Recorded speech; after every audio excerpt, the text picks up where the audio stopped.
Hello,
എല്ലാവർക്കും സ്വാഗതം. നവീന സാങ്കേതിക വിദ്യകളും അത് സമൂഹത്തിലുണ്ടാക്കുന്ന മാറ്റങ്ങളെയും കുറിച്ചുള്ള സമഗ്രമായ വിശകലനമാണ് ചിന്താ പബ്ലിഷേഴ്സ് ലിബറേറ്റ് 2025 ലക്ഷ്യമിടുന്നത്. ഒരുപക്ഷെ ഒരു പ്രസാധനശാല ആദ്യമായിട്ടായിരിക്കും ഇത്തരത്തിലൊരു സാങ്കേതിക വിദ്യാസ്ഫോടനത്തെ അധികരിച്ച് ഒരു പരിപാടി സംഘടിപ്പിക്കുന്നത്. 10 ദിവസങ്ങളായി നടക്കുന്ന ഈ ഫെസ്റ്റിവലിൽ ശാസ്ത്രജ്ഞരും സാങ്കേതിക വിദഗ്ധരും സാമൂഹിക ശാസ്ത്രജ്ഞരുമായ ഒട്ടനവധി പേർ എത്തുന്നുണ്ട്. ഫെസ്റ്റിവലിനോടനുബന്ധിച്ച് അന്താരാഷ്ട്ര പുസ്തകോത്സവവും അതുപോലെ സ്കൂൾ വിദ്യാർത്ഥികൾക്കായി നിരവധി മത്സരങ്ങളും സംഘടിപ്പിച്ചിട്ടുണ്ട്. സാഹിത്യ ഫെസ്റ്റിവൽ മാത്രം കാണുന്ന തിരുവനന്തപുരം നിവാസികൾക്ക് ഇതൊരു പുതിയ അനുഭവമായിരിക്കുമെന്ന് ഞങ്ങൾ കരുതുന്നു. ഈ പരിപാടി ഉദ്ഘാടനം ചെയ്യുന്നത് ചിന്താ പബ്ലിഷേഴ്സിന്റെ മാർഗദർശിയും അതുപോലെ തന്നെ CPMന്റെ സംസ്ഥാന സെക്രട്ടറിയും MLAയുമായ ഗോവിന്ദൻ മാഷാണ്. ഗോവിന്ദൻ മാഷ് നമ്മുടെ സാങ്കേതിക വിദ്യകളും സാമൂഹിക മാറ്റവും എന്ന വിഷയത്തെ അധികരിച്ചാണ് സംസാരിക്കുന്നത്. ഗോവിന്ദൻ മാഷിനെ ചിന്താ പബ്ലിഷേഴ്സിന്റെ പേരിലും നമ്മുടെ ഓരോരുത്തരുടെ പേരിലും സ്വാഗതം ചെയ്യുന്നു.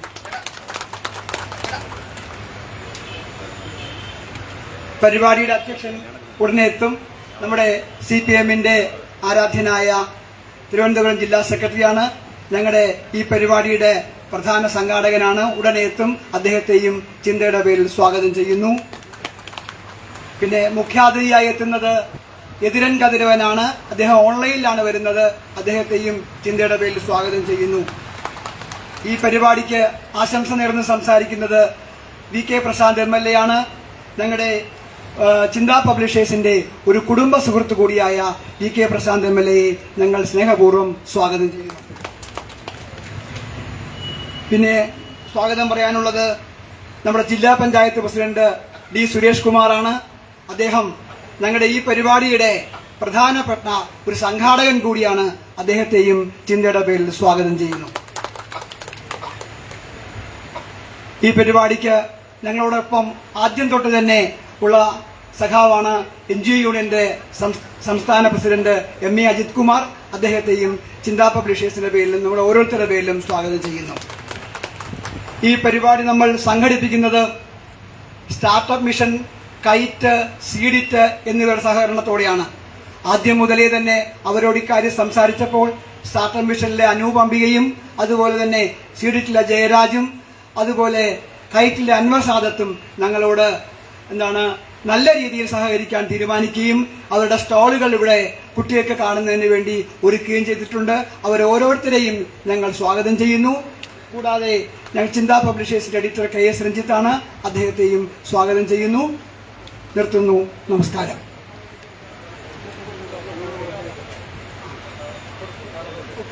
ഉദ്ഘാടനത്തിനായിട്ട് ഗോവിന്ദൻ മാഷിനെ ക്ഷണിക്കുന്നു.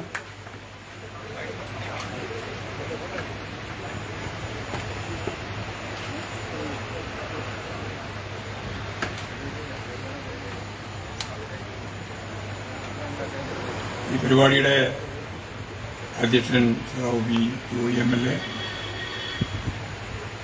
ഇവിടെ മുഖ്യ പ്രഭാഷണം നടത്തുന്ന എതിരൻ കതിരവേൽ ഓൺലൈനിലാണ്. പ്രമുഖ സയൻറ്റിസ്റ്റാണ്, എഴുത്തുകാരനാണ്. ഇവിടെ പങ്കെടുത്തുകൊണ്ടിരിക്കുന്ന MLA ശ്രീ VK പ്രശാന്ത്, ജില്ലാ പഞ്ചായത്ത് പ്രസിഡന്റ് ചകാവടി സുരേഷ്, MA അജിത് കുമാർ ഉൾപ്പെടെയുള്ള പ്രമുഖരായ വ്യക്തികളെ സ്വാഗതം ആശംസിച്ച ഗോപി നാരായണൻ, നന്ദി പ്രകാശിപ്പിക്കുന്ന ചിന്താ പബ്ലിഷേഴ്സിൻ്റെ എഡിറ്റർ ശ്രീ KS രഞ്ജിത്ത്, സഹോദരി സഹോദരന്മാരെ, സുഹൃത്തുക്കളെ, ലിബറേറ്റ് ഫെസ്റ്റിവൽ എന്ന പുതിയ കാഴ്ചപ്പാടനുസരിച്ച് ഒരു പുതിയ പരിപാടി ഇവിടെ സ്വാഗത പ്രാസംഗികം പറഞ്ഞ പോലെ തിരുവനന്തപുരത്ത് നടത്തുകയാണ്. 10 ദിവസം നീണ്ടു നിൽക്കുന്ന വിവിധ വിഷയങ്ങളെ അടിസ്ഥാനപ്പെടുത്തി വിവിധ പരിപാടികളോടുകൂടി സംഘടിപ്പിക്കപ്പെടുന്ന ലിബറേറ്റ് ഫെസ്റ്റിവലിൻ്റെ ഇന്നത്തെ പരിപാടി വളരെ പ്രധാനപ്പെട്ട ഒരു വിഷയം സംബന്ധിച്ച് സംസാരിച്ചുകൊണ്ട് ഔപചാരികമായി ഉദ്ഘാടനം ചെയ്തതായിട്ട് ആദ്യം തന്നെ അറിയിക്കുകയാണ് സംസാരം തുടങ്ങുന്നത്. വലിയ പ്രസംഗത്തിലേക്കൊന്നും ഞാനിപ്പോൾ മുതിരുന്നില്ല. എനിക്കിഷ്ടമുള്ള ഒരു വിഷയം സാങ്കേതിക വിദ്യയും സാമൂഹിക മാറ്റവും എന്നതാണ് വിഷയം. കമ്മ്യൂണിസ്റ്റുകാർ ഈ സാങ്കേതിക വിദ്യയെ സംബന്ധിച്ച് പറയുമ്പോൾ ഓരോ ഘട്ടത്തിലും വലിയ രീതിയിലുള്ള വിവാദങ്ങൾ ഉണ്ടാവാറുണ്ട്. വിവാദത്തിലൊന്നും കാര്യമായ അടിസ്ഥാനം ഒന്നും തന്നെയില്ല. നൂതന സാങ്കേതിക വിദ്യകൾ ഇപ്പോഴാണെങ്കിൽ ഏറ്റവും അവസാനത്തെ നിർമ്മിത ബുദ്ധി, ആർട്ടിഫിഷ്യൽ ഇന്റലിജൻസ്, അതുമായിട്ട് എങ്ങനെയാണ് സാമൂഹ്യ ജീവിതം മുന്നോട്ടേക്ക് നയിക്കാൻ ഉതകുന്നത് എന്നുള്ള പ്രശ്നം ഇപ്പോഴും ചർച്ച ചെയ്തുകൊണ്ടിരിക്കുകയാണ്. അവസാന വാക്കൊന്നും ആരും ലോകത്തെവിടെയും പറഞ്ഞു കഴിഞ്ഞിട്ടില്ല. കാരണം അതെല്ലാം അനുഭവത്തിലൂടെയാണ് ഇതിൻ്റെ എല്ലാ വശങ്ങളെ സംബന്ധിച്ചുമുള്ള കാര്യങ്ങൾ നമ്മൾ അനുഭവിക്കാൻ പോകുന്നത്. അപ്പോൾ സാങ്കേതിക വിദ്യയും സമൂഹവും തമ്മിലുള്ള പരസ്പര ബന്ധം എത്രയോ കാലം മുമ്പ് തന്നെ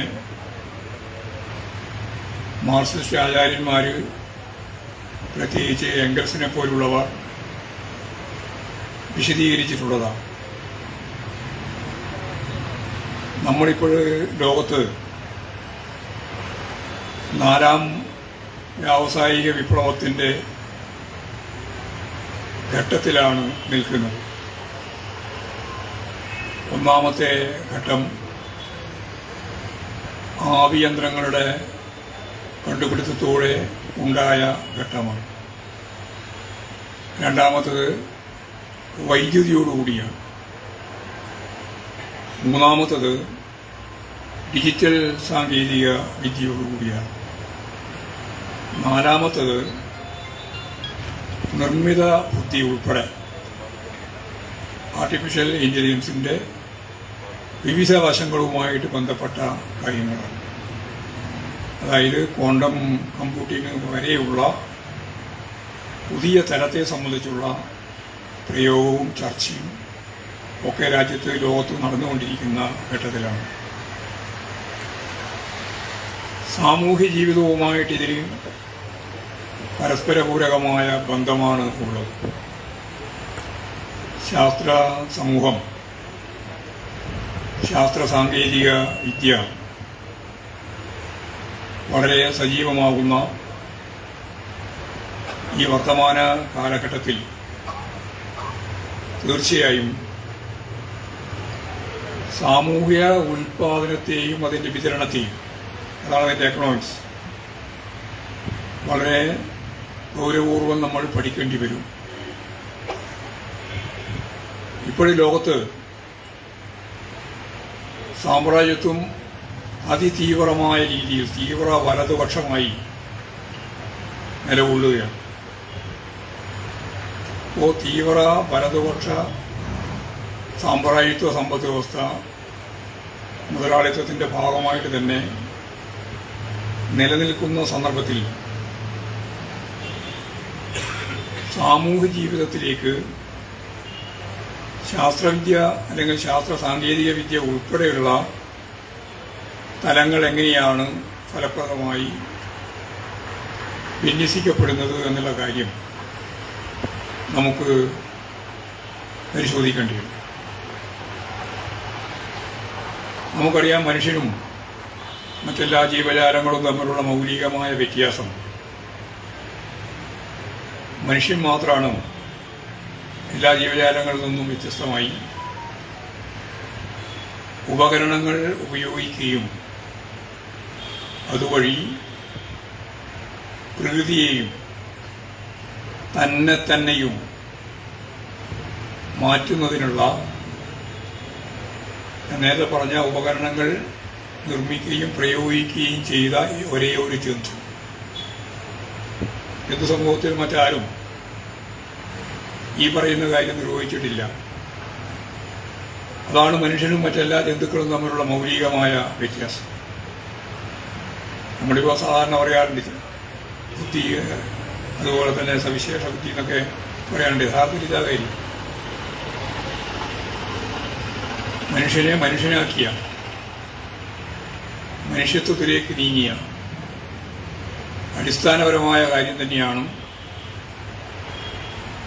ഉപകരണങ്ങൾ നിർമ്മിക്കുക, ഉപകരണങ്ങൾ പ്രയോഗിക്കുക. അതിന് അനന്തരഫലം പ്രകൃതിയെ, സമൂഹത്തെ മാറ്റുക, സ്വയം പരിവർത്തനം ചെയ്യുക, സ്വയം മാറുക. ഈ മാറ്റത്തിൻ്റെ ഭാഗമായിട്ടാണ് ഈ വളർച്ച സാമൂഹ്യ ജീവിതത്തിൻ്റെയും ശാസ്ത്ര സാങ്കേതിക വിദ്യയുടെയും വളർച്ച. രണ്ടും പരസ്പര പൂരകമാണ്. ശാസ്ത്ര സാങ്കേതിക വിദ്യ വളരുന്നതും ശാസ്ത്ര സാങ്കേതിക വിദ്യ ഉൾച്ചേർന്നിട്ടുള്ള സമൂഹത്തിൻ്റെ വളർച്ചയും സംഭവിക്കുന്നത് ഈ പ്രക്രിയയിലൂടെയാണ്. ഘട്ടങ്ങളൊക്കെ നമുക്ക് തിരിക്കാൻ സാധിക്കുമെങ്കിലും ഇതൊരു തുടർച്ചയാണ്. അപ്പോൾ സ്വാഭാവികമായി നൂറുകണക്കിന് കോടി മനുഷ്യരുടെ എല്ലാവരുടെയും കയ്യിൽ ഇപ്പോഴും മിക്കവാറും മൊബൈൽ ഫോണുകൾ, അതുപോലെ കമ്പ്യൂട്ടറുകൾ, പരസ്പരം ബന്ധപ്പെട്ടും സാമ്പത്തിക വ്യവഹാരങ്ങളിൽ ഏർപ്പെട്ടും ജീവിക്കുന്ന ഒരു പുതിയ ദശകത്തെയാണ് മുമ്പില്ലാത്ത രീതിയിൽ നമ്മൾ ഇന്ന് കാണുന്നത്. അപ്പോൾ ഇതിനെയൊക്കെ എങ്ങനെയാണ് ഇനിയുള്ള കാലഘട്ടത്തിൽ സമൂഹം സ്വീകരിക്കുന്നത്, അല്ലെങ്കിൽ അതിൻ്റെ ഭാഗമായിട്ട് എന്തൊക്കെ പ്രത്യാഘാതങ്ങളാണ് ഉണ്ടാവാൻ പോകുന്നത് എന്ന കാര്യം നമുക്ക് ഇന്നത്തെ കാലഘട്ടത്തിൽ നിന്ന് ഭൂതകാലത്തിലേക്ക് തിരിച്ചുപോയി പരിശോധിക്കുമ്പോൾ ഏതാണ്ട് ഉത്തരം കിട്ടും. കുറേയും കൂടി സങ്കീർണതയുണ്ട് എന്നുള്ളത് ശരിയാണ്. പഴയ പോലെ അതേപോലെ ആവർത്തിക്കുകയല്ല ചെയ്യുന്നത്, സങ്കീർണം തന്നെയാണ്. പക്ഷെ ഉത്തരം കിട്ടും. അതിനടിസ്ഥാനപരമായിട്ട് എന്താണ്? ഇപ്പോൾ ഉദാഹരണത്തിന് AI തന്നെ എടുക്കും. അതിൻ്റെ തുടർച്ചയായിട്ട് വരുന്ന ഒരുപാട് പ്രക്രിയകളുണ്ട്. അതിലേക്ക് ഞാനിപ്പോൾ കടക്കുന്നില്ല. ഡ്രൈവർ ഇല്ലാതെ വണ്ടി ഓടുക, ട്രെയിൻ ഓടുക, മറ്റ് വിവിധ രീതിയിലുള്ള റോബോട്ടുകളെ ഉപയോഗിച്ചുകൊണ്ടുള്ള വർക്കുകൾ, റോബോട്ടിക് സിസ്റ്റം. ഫുട്ബോൾ കളിക്കാൻ തന്നെ തുടങ്ങിയിരിക്കുകയാണ് ഇപ്പോഴും. 2 ടീമായിട്ട് മത്സരിപ്പിക്കാൻ അവർക്ക് തന്നെ സാധിക്കും. നമ്മൾ ടീമിലെ മനുഷ്യന്മാരൊന്നും വേണ്ട. സിനിമ നിർമ്മിക്കുമ്പോൾ ഈ ഭൂമുഖത്ത് ജീവിച്ചിരിക്കാതെ നടീനടന്മാരെ സംഘടിപ്പിക്കാൻ നമുക്കിപ്പോൾ പഠിച്ചിട്ടുണ്ട്. അങ്ങനെ ഒരാൾ ജീവിച്ചിരിക്കില്ല, പക്ഷെ അവരുണ്ട്. അവർ ഫലപ്രദമായിട്ട് ഡയലോഗ് പറയുന്നുണ്ട്, അവർ അതിൻ്റെ കഥയുണ്ടാക്കുന്നുണ്ട്, അത് ജനങ്ങളെ മുമ്പിൽ അവതരിപ്പിക്കാൻ സാധിക്കുന്നുണ്ട്. എന്ന് പറഞ്ഞാൽ ആർട്ടിഫിഷ്യൽ ഇന്റലിജൻസ് ആയിട്ട് പലതും ചെയ്യാൻ സാധിക്കുന്ന ഞാനതിനെ അടിസ്ഥാനപരമായിട്ട് കാണുന്നത് ഉൽപാദനവും വിതരണവുമായിട്ട് ബന്ധപ്പെട്ടാണ്. അതിൻ്റെ അർത്ഥശാസ്ത്ര തലം അതാണ്. ഉൽപാദനം എന്ന് പറയുന്നത് നമുക്കറിയാം ഓരോ രീതിയാണ്. ഉൽപാദന രീതി ലോകത്തിന്നേ വരെ ഒരേ ഒരു ഉൽപാദന രീതിയൊന്നുമല്ല ഉണ്ടായത്. വിവിധ രീതികൾ ഉണ്ടായിട്ടുണ്ട്. അങ്ങനെയാണ് ഉൽപാദന വ്യവസ്ഥ എന്ന പേര് നമ്മൾ നൽകിയത്. അതുകൊണ്ടാണ് സമൂഹത്തിന് പേര് മാറി മാറി വന്നത്. അങ്ങനെ സാമൂഹ്യ വ്യവസ്ഥ എന്നത് ഉൽപാദന രീതിയുടെ സ്വഭാവം കൂടി ചേർത്ത് രൂപപ്പെടുത്തിയതാണ്. അടിമത്ത സാമൂഹ്യ വ്യവസ്ഥ, അടിമയും ഉടമയും ചേരുന്ന ഉൽപാദക ബന്ധത്തിൽ നിന്നാണ് അടിമത്തം. ഫ്യൂഡൽ സാമൂഹ്യ വ്യവസ്ഥ, ഭൂപ്രഭുത്വ സാമൂഹ്യ വ്യവസ്ഥ, ഭൂപ്രഭുവും കുടിയാനും ഉൾപ്പെടെ ചേരുന്നതാണ്, കൃഷിക്കാരൻ ഉൾപ്പെടെ. മുതലാളിയും തൊഴിലാളിയും ബന്ധപ്പെട്ടുള്ള ഉൽപാദന ബന്ധവും ഉൽപാദന രീതിയുമാണ്. നമ്മൾ ഈ വർത്തമാന കാലഘട്ടം പ്രധാനമായിട്ടും മുതലാളിത്തത്തെയാണ് പ്രദാനം ചെയ്യുന്നത്. ചൈനയും വിയറ്റ്നാമും കൊറിയയും ക്യൂബയും എല്ലാം ഉള്ളപ്പോൾ തന്നെയാണ് ഞാൻ പറയുന്നത്. ലോകത്തിന്റെ മുൻകൈ ഇപ്പോൾ വലതുപക്ഷ തീവ്ര ശക്തികൾക്കാണ്. ലോകത്തെ ഏറ്റവും ശക്തമത്തായ സാമ്രാജ്യത്വം അമേരിക്ക, ട്രംപ് ഇന്ന് കൈകാര്യം ചെയ്യുന്ന രീതി ഞാൻ നേരത്തെ പറഞ്ഞതുപോലെ സാമ്രാജ്യത്വ ഉൽപാദന വിതരണ, മുതലാളിത്ത ഉൽപാദന വിതരണ സംവിധാനത്തിന്റെ ഭാഗമായിട്ടാണ്. ഇവിടെ നമ്മൾ കാണേണ്ടുന്ന ഒരു ചിത്രം, ശാസ്ത്ര സാങ്കേതിക വിദ്യ വളർന്നുകൊണ്ടേയിരിക്കും, സമൂഹവും വളർന്നുകൊണ്ടേയിരിക്കും. ശാസ്ത്ര സാങ്കേതിക വിദ്യ മാത്രമായിട്ടൊരു വളർച്ചയല്ല, സമൂഹവും വളർന്നുകൊണ്ടിരിക്കുകയാണ്. സമൂഹത്തിന് മുമ്പോട്ടേക്ക് പോകാൻ പ്രാപ്തമാവുന്ന രീതിയിലുള്ള ഉൽപാദന വിതരണ സംവിധാനത്തിലെ ശാസ്ത്ര സാങ്കേതിക വിദ്യാ വളർച്ച ഫലപ്രദമായിട്ട് മുന്നോട്ടേക്ക് പോകുന്നതിനുൾപ്പെടെ തടസ്സമാവുന്ന ഏത് ഘട്ടത്തിലും ഉൽപാദന വിതരണ ഘടനയെ അത് മാറ്റും. അതിനാണ് സാമൂഹ്യ വിപ്ലവങ്ങൾ എന്ന് പറയുക. ഇന്നേ അവരെ ഇത് മാറ്റിയിട്ടുണ്ട്, ഇനിയും മാറ്റും. ഇത് അവസാനത്തെ വാക്കല്ല. അതിന്റെ അർത്ഥം വളരെ ലളിതമാണ്. എങ്ങനെയാണോ അടിമത്തം തകർന്നത്, എങ്ങനെയാണോ ഫ്യൂഡലിസം തകർന്നത്, എങ്ങനെയാണോ ലോകത്തിന്റെ പരഭാഗത്ത് മുതലാളിത്തം തകർക്കപ്പെട്ടത്, അതുപോലെ ലോകത്ത് നിരവധി വർഗങ്ങൾ വരികയും നിഷ്ക്രമിക്കുകയും ചെയ്യും. സ്ഥായിയായിട്ട് അതേപോലെ തന്നെ തുടരുകയാണ് എന്ന് പറയാൻ സാധിക്കില്ല. ഉൽപാദക ബന്ധങ്ങളിലും ഉൽപാദന രീതിയിലും മാറ്റം വരും. അധ്വാനിക്കുന്ന ശക്തികൾക്ക് മാത്രമേ മുന്നോട്ടേക്ക് പോകാൻ സാധിക്കൂ. അതിന് പേരെല്ലാം എന്തെല്ലാമായി മാറിയാലും അതിന് നിലനിൽക്കാതെ മുമ്പോട്ടേക്ക് സമൂഹം നിലനിൽക്കില്ല. അപ്പോൾ ഉൽപാദന വിതരണ വ്യവസ്ഥയിലെ അധ്വാന ശക്തിയായിട്ട് നിലനിൽക്കുകയും വളരുകയും ചെയ്യും. അതിന് തടസ്സമായി നിൽക്കുന്ന ഉൽപാദക ബന്ധത്തിലെ കെട്ടുപാടുകളെ അത് സ്വയം തകർക്കുക തന്നെ ചെയ്യും. തകർന്നേ പറ്റൂ. ഇങ്ങനെയുള്ള ഒരു പശ്ചാത്തലത്തിലാണ് ഞാനിനി കാര്യങ്ങൾ അവതരിപ്പിക്കുന്നത്. ഒന്ന്, നിർമ്മിത ബുദ്ധി ഉൾപ്പെടെയുള്ള ഉൽപാദനോപാധികൾ, അതൊക്കെ ഉൽപാദനോപാധികളുടെ ഭാഗമായിട്ടാണ് വരിക. ഈ ഉൽപാദനോപാധികൾ മനുഷ്യ സമൂഹത്തിന്റെ വളർച്ചയ്ക്ക് അനിവാര്യമാണെന്ന കാര്യത്തിൽ ഒരു തർക്കമില്ല. അല്ലാതെ നമുക്ക് പിന്നോട്ടേക്ക് പോകാൻ സാധിക്കില്ല.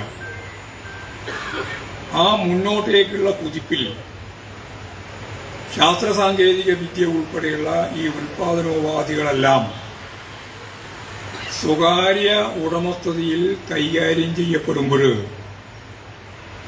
അവിടെയാണ് സമ്പന്നർ കൂടുതൽ സമ്പന്നരാകുകയും ദരിദ്രർ കൂടുതൽ ദരിദ്രരാകുകയും ചെയ്യുന്ന മുതലാളിത്ത ഉൽപാദക ബന്ധത്തിന്റെ പ്രസക്തിയും പ്രശ്നവും നമുക്ക് മനസ്സിലാകുക.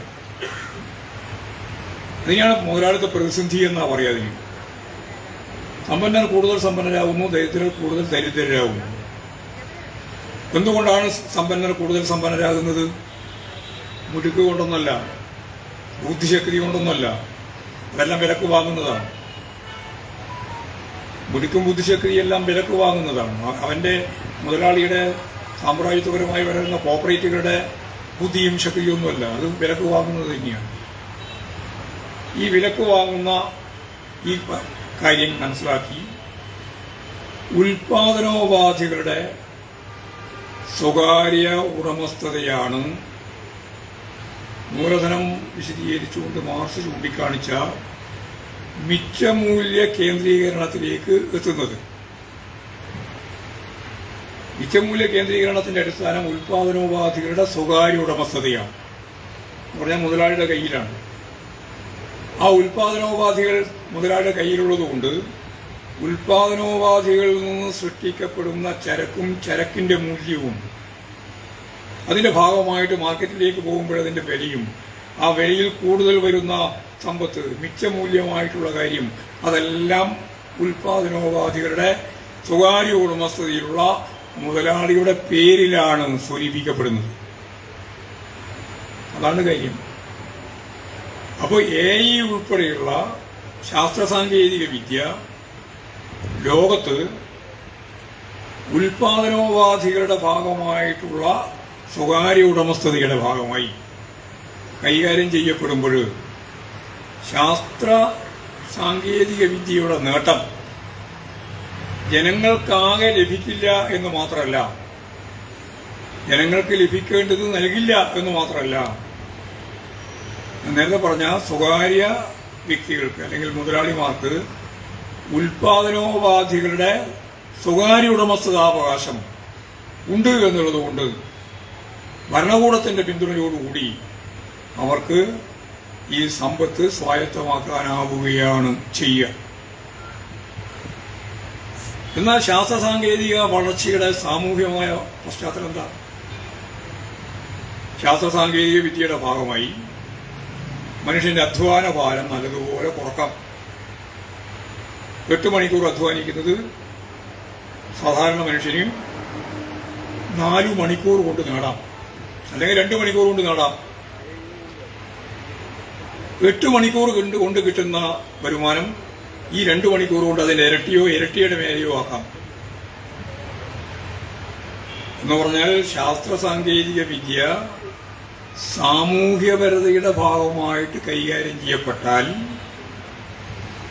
അധ്വാനിക്കുന്ന മനുഷ്യന്റെ അധ്വാന ശേഷി ഉപയോഗിച്ചുള്ള അധ്വാനം അതിന്റെ സമയം നല്ലതുപോലെ കുറക്കാം. കുറഞ്ഞ സമയം കൊണ്ട് ഇന്ന് കിട്ടുന്നതിന്റെ എത്രയോ ഇരട്ടി വരുമാനം ഉണ്ടാക്കുകയും ചെയ്യാം. ഈ ലഭിക്കേണ്ടുന്ന സമ്പത്ത് ഞാൻ നേരത്തെ പറഞ്ഞ മിച്ചമൂല്യ സിദ്ധാന്തത്തെ അടിസ്ഥാനപ്പെടുത്തി ഉൽപാദനോപാധികൾ സ്വകാര്യ ഉടമസ്ഥതയിലായതുകൊണ്ട് മുഴുവൻ മുതലാളിക്കാണ് ലഭിക്കുക. അതുകൊണ്ട് ശാസ്ത്ര സാങ്കേതിക വിദ്യ മുതലാളിത്ത സമൂഹത്തിൽ സാമൂഹ്യപരമായ വളർച്ചയ്ക്ക് ഫലപ്രദമായിട്ട് ഉപകരിക്കുന്നില്ല എന്ന് മാത്രമല്ല, നേരെ നെഗറ്റീവായ കാര്യം ഇതിന്റെ ഭാഗമായിട്ട് ഉൽപ്പാദിക്കപ്പെടുകയും ചെയ്യും. ഇന്ന് എത്ര തൊഴിലാളികളാണോ ജീവനക്കാരാണോ മനുഷ്യരാണോ ബുദ്ധിപരമായിട്ട് ഉൾപ്പെടെ ഉപയോഗിച്ച് വർക്ക് ചെയ്യുന്നത്, അതിന്റെ 4/1 മതിയാവും ഈ ആർട്ടിഫിഷ്യൽ ഇന്റലിജൻസ് ഉപയോഗിച്ചുകൊണ്ടുള്ള സാമൂഹ്യ ജീവിതത്തിന്റെ ഭാഗമായിട്ട് രൂപപ്പെട്ട ഉൽപാദന പ്രക്രിയക്കാകെ 4/1 മതിയാവും. 25% വേണ്ടി വരും. അതെന്നെ വേണ്ടി വരില്ല. കുറേയും കൂടി കഴിയുമ്പോൾ അതും വേണ്ടി വരില്ല. അങ്ങനെ വരുമ്പോൾ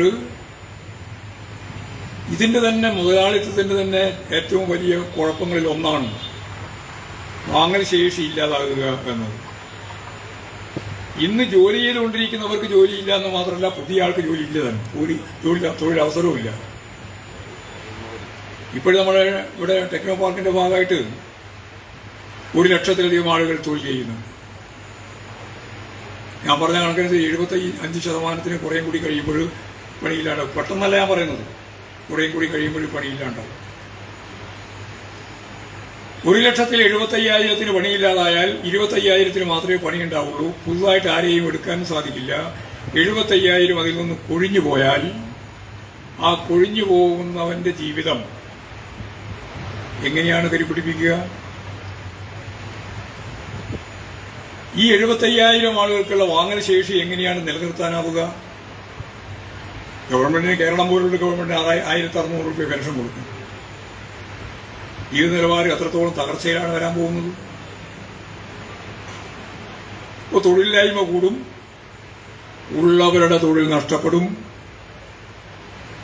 വാങ്ങൽ ശേഷി ഇല്ലാതാവും. വാങ്ങൽ ശേഷി ഇല്ലാതായാൽ മുതലാളിയും ഈ അവശേഷിക്കുന്ന 25%, ഈ 100%ന്റെയും സാധനം വാങ്ങാൻ പറ്റില്ല. അപ്പൊ കെട്ടിക്കിടക്കും.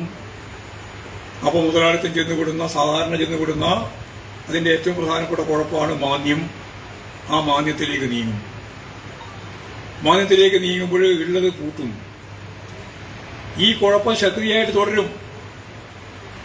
അല്ലാതെ AI വന്നതുകൊണ്ട് ഇനി ഭാവനാപൂർവമായ ഒരു സമൂഹം വികസിച്ച് വരികയാണ് എന്നൊരു തെറ്റിദ്ധാരണയും വേണ്ട മുതലാളിത്തത്തിൽ.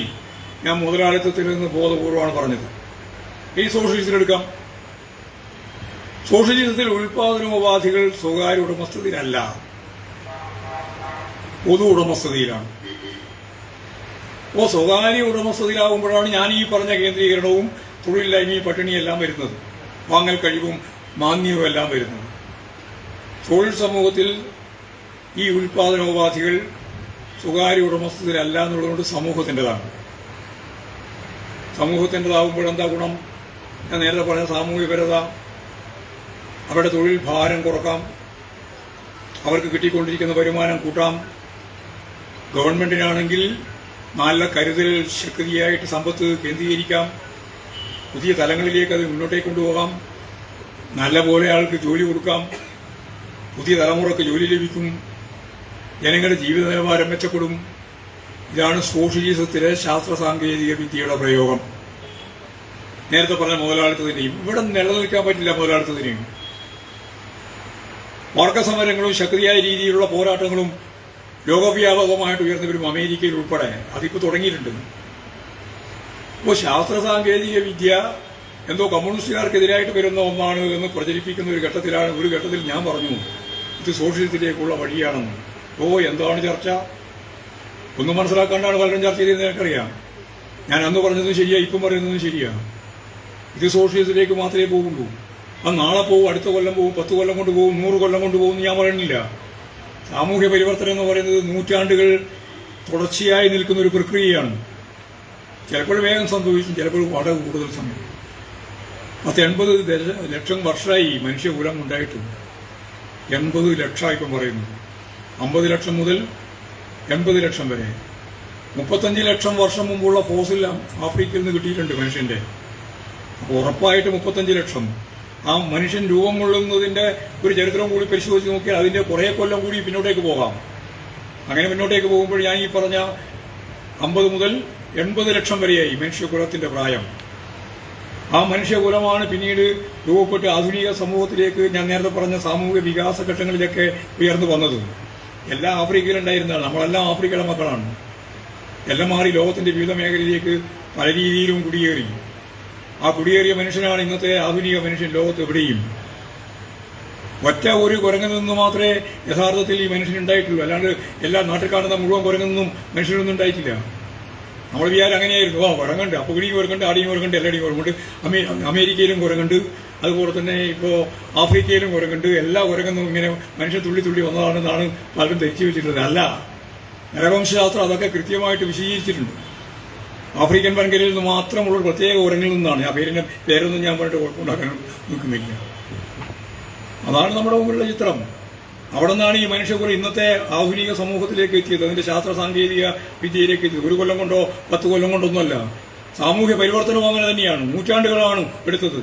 അതുകൊണ്ട് മുതലാളിത്തത്തിന്റെ തകർച്ചയ്ക്ക് ഇനിയും സമയമെടുക്കും. ചിലപ്പോൾ ഇതെല്ലാം വരുമ്പോൾ കുറേ കൂടി വേഗത കൂട്ടും. അപ്പോൾ ശാസ്ത്ര സാങ്കേതിക വിദ്യക്ക് കമ്മ്യൂണിസ്റ്റുകാർ എതിരാണ് എന്ന തെറ്റിദ്ധാരണ പരത്താൻ വേണ്ടി ശ്രമമുണ്ട്. തൊഴിലില്ലായ്മ സൃഷ്ടിക്കുന്ന വർത്തമാന കാലത്തെ അഭിസംബോധന ചെയ്യുമ്പോൾ ഈ കാര്യം ഞങ്ങൾ അന്നും പറഞ്ഞിട്ടുണ്ട്, ഇനിയും പറയും, നാളെയും പറയും. മുതലാളിത്തത്തിന്റെ വളർച്ചയിൽ AI ആയാലും ഏത് ശാസ്ത്ര സാങ്കേതിക വിദ്യയായാലും അവരുടെ ലാഭം കുന്നുകൂട്ടാനാണ്, മൂലധനം മിച്ചമൂല്യം വർദ്ധിപ്പിക്കാനാണ് ഫലപ്രദമായി ശ്രമിച്ചുകൊണ്ടിരിക്കുന്നത് എന്ന കാര്യം നമ്മൾ നന്നായിട്ട് തിരിച്ചറിയണം. എന്നാൽ നമ്മുടെ മുമ്പിൽ തന്നെയുള്ള ഉദാഹരണം വെച്ചുകൊണ്ട് ഉൽപാദനോപാധികളുടെ സ്വകാര്യ ഉടമസ്ഥതയ്ക്ക് പകരം സാമൂഹിക ഉടമസ്ഥതയിലേക്ക് വന്നാൽ മനുഷ്യ സമൂഹത്തിന്റെ ഭാവനാപൂർണമായ ജീവിതം, അതിസുന്ദരമായ ജീവിതം അവർക്ക് മുന്നോട്ടേക്ക് പോകാനും അത് പ്രദാനം ചെയ്യാനും സാധിക്കും. നല്ലതുപോലെ സമയം കുറക്കാനും കഴിയും, അധ്വാനത്തിന്റെ സമയം കുറക്കാനും കഴിയും. ഗവൺമെന്റിനാണെങ്കിൽ ലോകവ്യാപകമായി നടത്തിക്കൊണ്ടിരിക്കുന്ന ഒരു പ്രക്രിയയിലൂടെയാണ് സോഷ്യലിസവും ഇപ്പോഴും മുന്നോട്ടേക്ക് പോകുന്നത് എന്നുള്ളതുകൊണ്ട് ജനകീയ ചൈനക്ക് ലോകത്തിന്റെ ഏറ്റവും പ്രധാനപ്പെട്ട സാമ്പത്തിക ശക്തിയായിട്ട് വളരാൻ അധിക കാലം വേണ്ട. അത് ഈ AI ഉൾപ്പെടെ ചേർത്താണ്. അധികകാലമൊന്നും വേണ്ട. അമേരിക്കയിലും വളരെ വേഗം പിന്തള്ളപ്പെടും. ഇവന്റെ ഇരട്ട ചുങ്കല്ലുണ്ടല്ലോ, ആ ഇരട്ട ചുങ്കല്ലം അവന്റെ തന്നെ അവസാനം വരുത്തുന്ന നിലപാടിലേക്ക് എത്തും. മുതലാളിത്തം ഇങ്ങനെ ഭ്രാന്തമായ നിരവധി നിലപാടുകളും സമീപനങ്ങളും സ്വീകരിച്ചിട്ടുണ്ട്. അത് അതിന്റെ തന്നെ നാശത്തിലേക്ക്, ചക്രമത്തായ രീതിയിലുള്ള പോരാട്ടങ്ങൾക്ക് ഉദയം ചെയ്യുന്ന അവസ്ഥയിലേക്ക് എത്തിച്ചേർക്കുമെന്ന കാര്യത്തിൽ യാതൊരു സംശയമില്ല.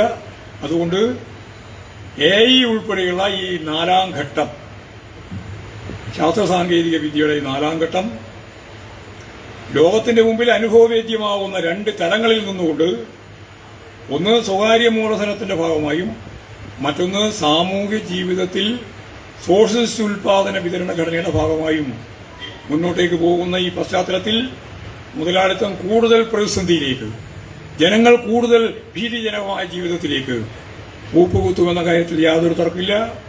അതോടൊപ്പം തന്നെ സോഷ്യലിസ്റ്റ് സമ്പദ് വ്യവസ്ഥക്ക് ലോകവ്യാപകമായിട്ടുള്ള മുന്നേറ്റം സൃഷ്ടിക്കാൻ സാധിക്കുമെന്ന കാര്യത്തിലും തർക്കമില്ല. മുതലാളിത്ത സമൂഹത്തിലെ വർഗസമരത്തിന്റെ ആക്കം കൂട്ടാനും മുതലാളിത്ത സമൂഹത്തെ തന്നെ മാറ്റി ഒരു പുതിയ സമൂഹത്തെ സൃഷ്ടിക്കാനും ലോകവ്യാപകമായിട്ട് സാധിക്കുന്ന ഒന്നായിരിക്കും ഈ ശാസ്ത്രവിദ്യാരംഗത്തുള്ള വളർച്ച. ഇതിവിടെ നിൽക്കാൻ പോകുന്നില്ല. ഇനിയും ശാസ്ത്ര സാങ്കേതിക വിദ്യ വളരും. ആ വളർച്ചയെയും നമുക്ക് മനുഷ്യ സമൂഹത്തിന്റെ പക്ഷത്ത് നിന്നുകൊണ്ട് സ്വാഗതം ചെയ്യാം എന്ന് മാത്രം ചൂണ്ടിക്കാണിച്ചുകൊണ്ട് ഈ പരിപാടി ഔപചാരികമായി ഉദ്ഘാടനം ചെയ്തതായിട്ട് അറിയിച്ചുകൊണ്ട് ഞാൻ എന്റെ വാക്കുകൾ ഉപസംഹരിക്കുകയാണ്.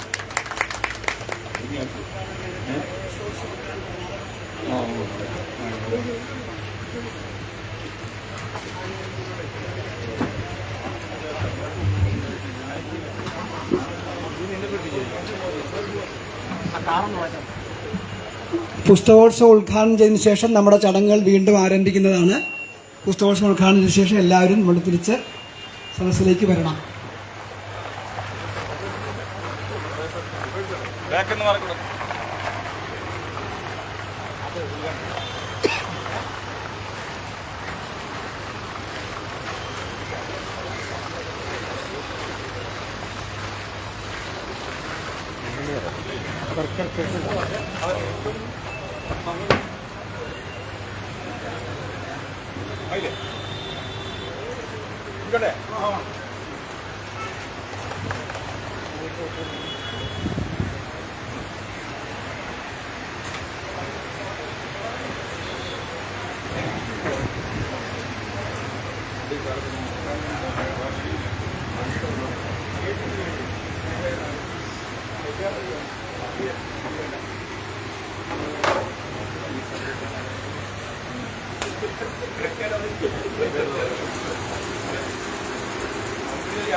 എല്ലായിടത്തും ഇതൊരു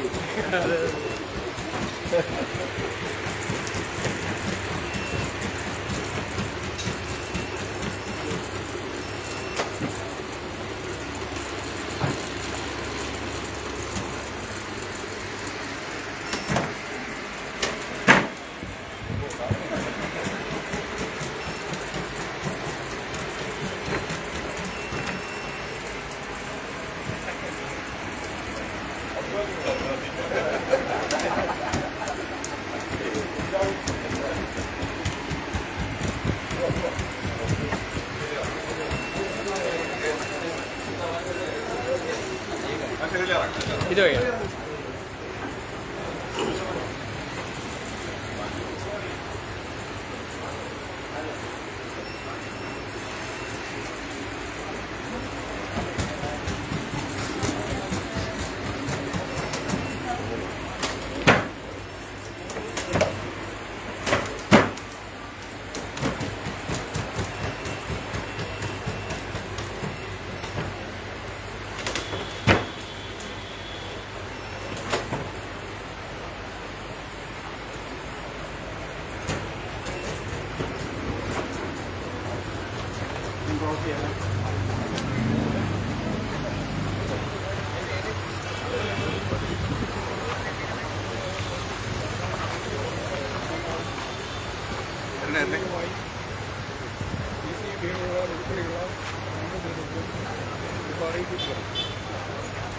ഞാൻ ഈ സംഭവം ഉണ്ടായ ആദ്യഘട്ടത്തിൽ തന്നെ പ്രതികരിച്ചത് കോൺഗ്രസ് ആണ് നിലപാട് സ്വീകരിക്കുന്നത് എന്നാണ്. ഞങ്ങൾക്ക് വെറുതെ പറഞ്ഞ ഒരു കാര്യമില്ല.